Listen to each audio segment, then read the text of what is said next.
Magandang araw muli mga kabayan at welcome sa aking channel. Ito nga pala si Daddy D.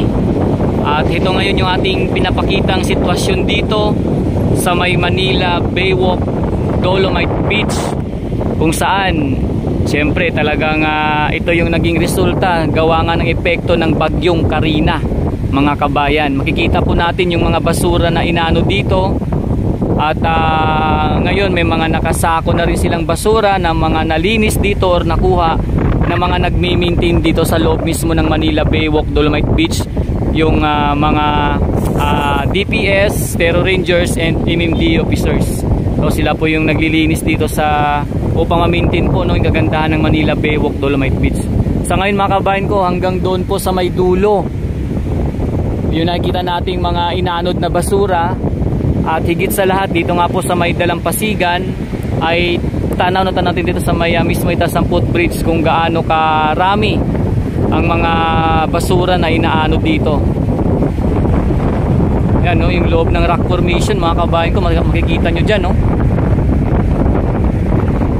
Pinasok, daming basura dun mga kabayan no. Grabe, talagang napakalawak po na naging epekto ni bagyong Karina, hindi lamang dito sa Manila Baywalk Dolomite Beach kundi pati na sa kalakhang yung lugar ng Maynila mga kabayan ko no.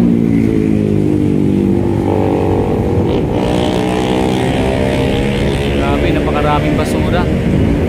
So ganun pa man mga kabayan ko, mabuti at meron ditong mga nagmi-maintain palagi upang malinis kaagad yung mga basura na ito natin natatanaw.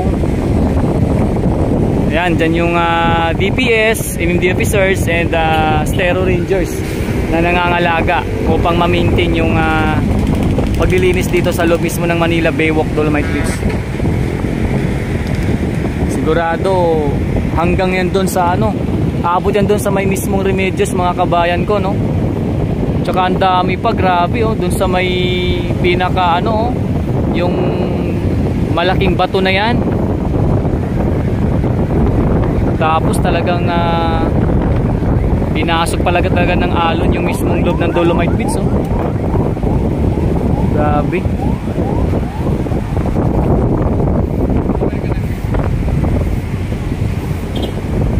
At sa ngayon talagang masungit pa ang panahon mga kabayan. Ay, lumalakas yung alon Ramdam na ramdam po natin dito yung lakas ng hangin sa may taas ng footbridge.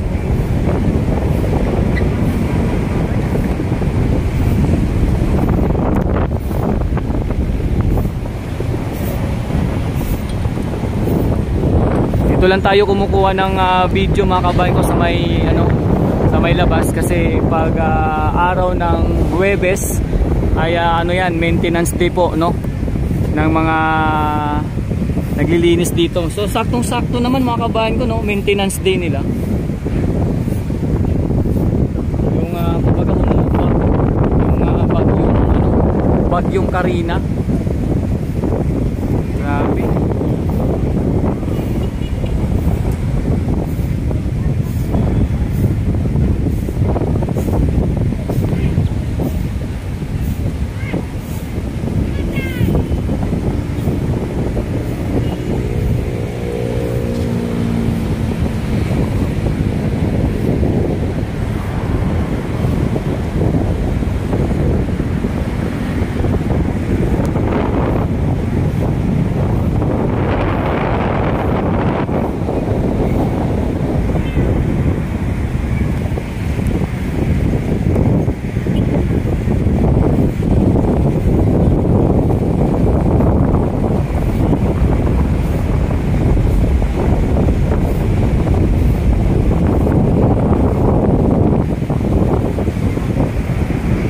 Masungit pa rin ang panahon mga kabayan. Tiyak dahil sa lawak ng nasakupan ng Manila Bay. Dahil sa tuloy-tuloy na yun nga yung paglakas ng alon at higit sa lahat yung pag-ulan, lakas ng hangin. Hindi pa rin po talaga na maiwasan na marami pa rin po ang dadagsa dito ng mga basura.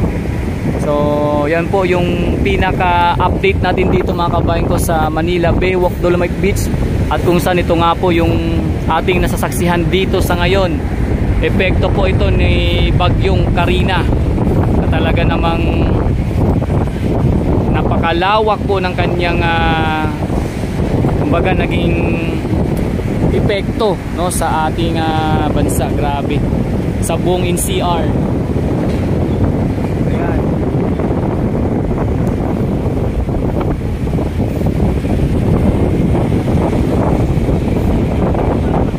Ito yung sidewalk. Dati naalala ko mga kabayan ko, no, pag lumalakas yung alon or mga pagbagyo, dati di ba naaalala nyo hanggang dyan umaabot yung ano, no, yung mga basura na mula sa baybayin. Pero ito ngayon napansin natin, dito na lang po mga basura ngayon mga kabayan ko. Dito na lang po sa may mismong looban na lang, di na po siya talaga lumalabas. Ayan.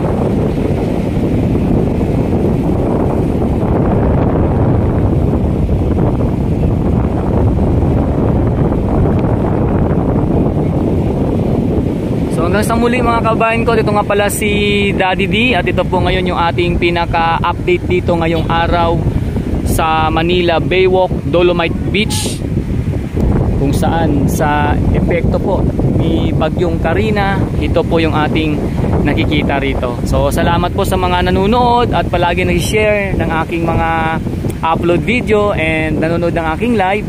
At higit sa lahat yung mga nagko-komento palagi tuwing tayo magkakaroon ng mga live update dito sa Manila Baywalk Dolomite Beach. So hanggang sa muli mga kabayan ko sa ating mga sunod na update dito sa aking YouTube channel. Maraming salamat po. So ito nga pala si Daddy D.